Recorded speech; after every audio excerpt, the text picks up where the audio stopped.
Hi, this is Sergeant Betsy Brantner Smith with the National Police Association, and this is the NPA Report. I want to share with you today information about an organization that I recently learned about when I was at the CPAC Texas conference in Dallas, Texas. And it is such a huge issue facing not just America today, but frankly, every country in this world, and it doesn't get enough attention. And my guest today is a guy trying to do something about that in a very practical way. Eric Colton from Untrafficked, welcome to the show. It's a pleasure to be here. Thank you. So talk to me, what is Untrafficked? Well, 3 years ago, when we really learned just about the brevity of the issue here, both in the United States and overseas, we conducted a tremendous amount of research. And at the time, I was operating a company where we did critical problem solving in the intelligence space, in the cybersecurity space. And so we had a cadre of military leaders and intelligence leaders with us. And we decided to take a really hard look into child sex trafficking in the United States. And what we found was absolutely an atrocity. And so we got together and continued to conduct a tremendous amount of research. And what we did is we landed on one truth. There is not enough collaboration with anti-trafficking agencies in the United States. They don't work with each other. They're operating in silos, and that's A. B, they often don't work with law enforcement, and the rules of engagement are in the United States are that the nonprofits have to work with law enforcement, especially when engaging a sex trafficking victim or their perpetrator. And so it's, we're a nation of laws and we have to involve law enforcement, and there's got to be a respectful process in which that's dealt with. You're a retired law enforcement officer, so you know better than anybody. And see, there was a lot of heart and a lot of good intentions and a lot of money being invested into this space, but there just wasn't not enough collaboration. And then B, there just wasn't enough good processes in place in order to be able to make a difference. Organized crime works because it's organized. We need to be more organized than organized crime. And so what I did was I put together a team of folks that ran intelligence agencies and that ran Special Operation Command of the United States in different sectors, and that also came from corporate leadership and also some nonprofit experience, and put them together. And what we did is we built 4 pillars, and those pillars are awareness, prevention, intervention, and restoration. And so rather than recreate the wheel, we really wanted to focus on how do we take and support existing organizations in order to be able to make them better. And so I'll start at the end first and work my way backwards. And so we have about 118 care facilities from coast to coast, including Hawaii, that we're in contact with. And so if there's somebody that is rescued from an operation, we'll have vetted these organizations and have the ability to be able to take them to an organization that's vetted. And then over the last 3 years, what we did is we did a lot of research, and we asked a lot of questions. We found out how they operated, and we realized that there was a great variance. So there's an issue because the continuum of care across the United States of America is not consistent. And so we discussed that internally. We sought consultants externally. We asked a number of questions to a lot of these different care facilities and tried to figure out what was wrong, where they needed help, and then how can they provide from coast to coast a continuum of care that addresses the physical needs, the mental needs, the emotional needs, and the spiritual needs of these kids so they can have a true restoration and heal. This is such an important thing because what gets stolen from them when they're trafficked for sex, when they are raped, you want to know the truth? They're raped over and over and over again. And it's a hard thing to talk about, and it's a hard thing, to focus on. But we just decided to take on this problem from several different perspectives. And that was one of the perspectives, is how do you make the restoration process better from coast to coast? And so we are really a servant leader in that space in order to be able to increase the quality of the continuum of care. And we're still working on that. That's a work in process. The second is intervention. And so we have created, I'll read this to you, but we deploy advanced technology, and we utilize deep intel capabilities and establish our very well established affiliate network in order to be able to be very effective in both tracking kids and tracking perpetrators. And so far, I'll read you these statistics. In 2022, so far, we have 548 arrests, and we have 190 children that have been recovered so far this year. And we got a call one day. This is a standout case for us, right around Houston, Texas, and 352 miles away. We rescued this girl in 5 hours and 31 minutes. Wow. From the time of abduction to the time of rescue. And they arrived 2 minutes before law enforcement showed up, and we provided law enforcement an intelligence report at the county of abduction to the county sheriff, and then the county where we knew that this perpetrator was going, because it was their residence, and based upon the way that they were driving and their driving history and the way that we were able to obtain this information legally, of course, Right. We were able to assist law enforcement in making this arrest and rescuing this girl. And it was before she was trafficked. And so, we sent that girl over to one of our care center affiliates, and then her and her mother engaged in family counseling through that program. And there's great progress that's there. But again, what would happen if we weren't there? I don't know. Could it have been another organization? Possibly. But I don't want to take that chance. You as a retired police officer, you don't think, well, I wonder, if another police officer would have been here or not. You have to act, and whether we're law enforcement or not, because I'm not law enforcement, we have an opportunity as a citizen of the United States and a human being to be able to help out other people when there's a need. And so we just simply responded. And so that's intervention, and the intervention division is going really well. And we're getting ready to automate that case building process in order to be able to support law enforcement even better. And so we work with the FBI, we work with HSI, and we work with state, local, and federal law enforcement all over the United States. And so that's the intervention side. The third pillar is the prevention side. So in continuing our operations, we have discovered that there's really nothing in existence that deals with prevention. There's nothing that teaches situational awareness to families. There's no way that or program that's really focused on how do you facilitate a healthy conversation between a parent and a child, and having the ability to be able to educate these parents, in a way that's pleasing to them. B, you're not telling them what to do, because if we do, we'll get a lot of backlash there. I don't know if you want to be told how to raise your kids. I would probably find an offense to it, especially in today's day and age. And so we really try to figure out how to make this palatable, how to make it effective, and in our desire to equip families on how to be able to protect their children from these predators that are out there.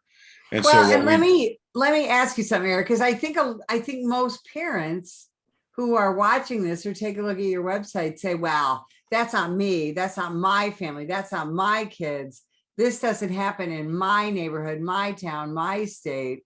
Talk about that a little bit, because I think there's a misunderstanding that kids who get trafficked, come from just very poor families where the parents aren't paying attention, single family homes. And that's not true. Can you talk about that?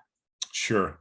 Yeah. Last night we had two girls. One of them was abducted from Columbia, Maryland, which is the highest income earning neighborhood in town in Maryland, and then Silver Spring, Maryland, as well. And Silver Spring, Maryland is right out of Washington, D.C. It's a beautiful neighborhood.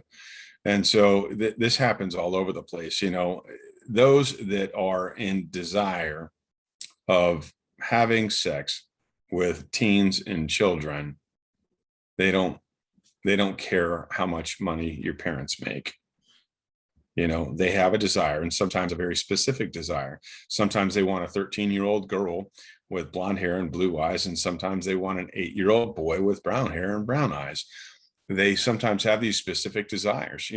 Porn addiction is a huge reason why this happens, and that doesn't happen. That's, it's not correlated to what's going on at the border. That's a totally different conversation. It's a disaster, but it's a conversation nonetheless.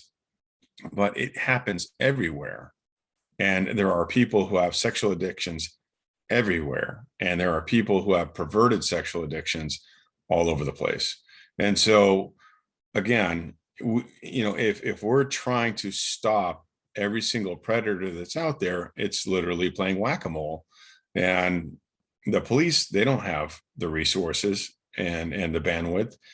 We certainly don't. The US government hasn't figured that one either, because the problem just perpetuates. It's getting worse and worse and worse. And so how do we reduce the demand? How do we reduce the supply? And so while we are trying to figure out ways to reduce the demand and try to build, systems and procedures or classes or some type of therapy to get people to want to stop having sex with children, we decided to go ahead and stop the supply. And what we did is we created the Guardian program. And so we have the Untrafficked Guardians. And here's a graphic of what the Guardian handbook looks like. You're going to be the first people to see it ever. This is brand new. It's coming out in the next couple of weeks, and you can order it online. We're going to send it to you free of charge. There's an online ebook that you can read that's there. And then in a couple of months, it's actually going to be narrated to you with a bunch of actors. This book was written from the perspective of the child. Moms and dads, guardians, aunts and uncles, grandmas and grandpas, this is my world. And this is what's happening. And when I'm on my cell phone and I'm on social media, I get messages from strangers that are sometimes 40 and 50 years old that are using photographs of somebody who's the age of my peer. And they're acting interested in me. And I'm so young and I don't know what's going on. Moms and dads, can you please help me? And not only does it build an equipping mechanism for the parents on how to be able to stop grooming, it also rebuilds the nuclear family. It builds intimacy within parents and children so that they can have good, meaningful conversations that are there. It's done in a way to where it's very appropriate. It's done through cartoons, not people. And so we wanted to really limit the hardness of it, because the problem is so grotesque that most just don't want to even consider that it exists. Like you said earlier, they just would rather be in denial than have to face the fact that they somehow have to deal with a conversation with their kid about protecting them from these 500,000 predators online at any time, increasing at an alarming rate, growing every single day. this has also, unfortunately and bizarrely, become political, where we have some people in, whether it's academia or psychology or even the medical profession, where they want to talk about minor addicted persons as opposed to sexual predators and predators who are only interested in children. And again, I really believe that most people have a very limited understanding of this type of problem. So it sounds like the Guardian program is able to break through that politicization. Am I correct? Yeah, we don't want to make it political at all. We don't want to make it about politics. We don't want to make it about race. We don't want to make it about gender. We have guardians that are African American and Cuban, that are Hispanic and Polynesian, that are Caucasian, from across the board, different ages and different ethnicities. And so, anybody that any type of a family that looks at this, they can become comfortable with it. They can identify with it, and then they can follow it. And going through page by page, it's grooming via social media. It's grooming while children are playing online video games. We got a call the other day, and there was a parent where their 12-year-old child asked if they can go play Pokemon Go with a person where they're playing an online game with. And we looked very quickly and found out that person was not 12 years old. That person was a 42-year-old male. And I don't know why. We don't try to infer why that person wanted to meet a 12-year-old male at a park, but we can only assume that it was not for a good reason. And so we just simply let them know the facts, that your son is playing with somebody who's identifying as a 12-year-old, but they're not 12. And they probably want to report them to the police. And so that's what happened. And these things happen all the time, every single day, in every single neighborhood, everywhere across the United States, right? And so grooming via a video game, grooming at school. There are guys and gals that pull other kids into bathrooms and want to have their way with them because they're either addicted to porn, or it's a dare, or they're bullies. Whatever the case is, there's trafficking going on. Schools, private schools, public schools, you name it, it's all over the place. There's grooming going on in shopping malls where adults are targeting children, and they hey, I think your mom's car is outside. I'm one of your neighbors. I think I just saw her, go outside and get her. And next thing you know, the kid is snatched in a van and trafficked somewhere, either across the United States or shipped overseas. And these are things that we want to bring to the attention of parents, to be able to have these good, meaningful, and caring and sympathetic, empathetic conversations with the kids, so that we can get the points across and there can be movement from foolishness to wisdom. And what, Eric, you guys are tackling such a difficult issue. And, that's one of the reasons we wanted to talk to you. We just have a few seconds left. Tell people where they can find out more about Untrafficked and what you're trying to do. Sure. Yeah. They can find out about Untrafficked at untrafficked.org. And go on there, click there. If you want to become a guardian, all you have to do is put in your first name, your last name, and your email address, and it will give you access to the portal. And in the portal, you're going to be able to find the resources needed to be able to equip you and equip your families. Yep, there's videos that are on there. You're going to enjoy those. Some of them are awareness. Some of them are testimonies of those that have been survivors of trafficking. Others are figureheads within our community that are going to challenge you to take a stand and untraffic America with us. And so we need all the help that we can get. We want to equip communities so we can all work together, because if we're organized, we can beat organized crime. If we're organized, we can go ahead and put a huge dent in untraffic America, one home at a time, one neighborhood at a time, and one community at a time. This has been such a fantastic conversation. And Eric, we appreciate you spending time with us. And if you would like more information about the National Police Association, visit us at nationalpolice.org. Ma'am, put the gun down! Put the gun down! Last year, law enforcement officers were involved in hundreds of thousands of use of force incidents. A use of force incident is when an officer must use nonverbal tactics to gain control of a dangerous situation. Put the knife on the ground. In many cases, officers have no choice but to use force when a suspect doesn't comply with a lawful order. Use of force is always ugly. No one likes it, especially police officers. Together, we can help de-escalate these dangerous encounters. Help police officers by complying with their lawful orders.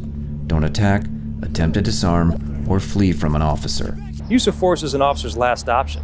Most incidents can be avoided by not resisting arrest. If you feel you've been wrongfully detained by a police officer, then seek a legal solution after the encounter has been resolved. Let's keep everyone safe. Comply now and complain later. Ma'am, put the gun down! Put the gun down! Last year, law enforcement officers were involved in hundreds of thousands of use of force incidents. A use of force incident is when an officer must use nonverbal tactics to gain control of a dangerous situation. Put the knife on the ground. In many cases, officers have no choice but to use force when a suspect doesn't comply with a lawful order. Use of force is always ugly. No one likes it, especially police officers. Together, we can help de-escalate these dangerous encounters. Help police officers by complying with their lawful orders. Don't attack, attempt to disarm, or flee from an officer. Use of force is an officer's last option.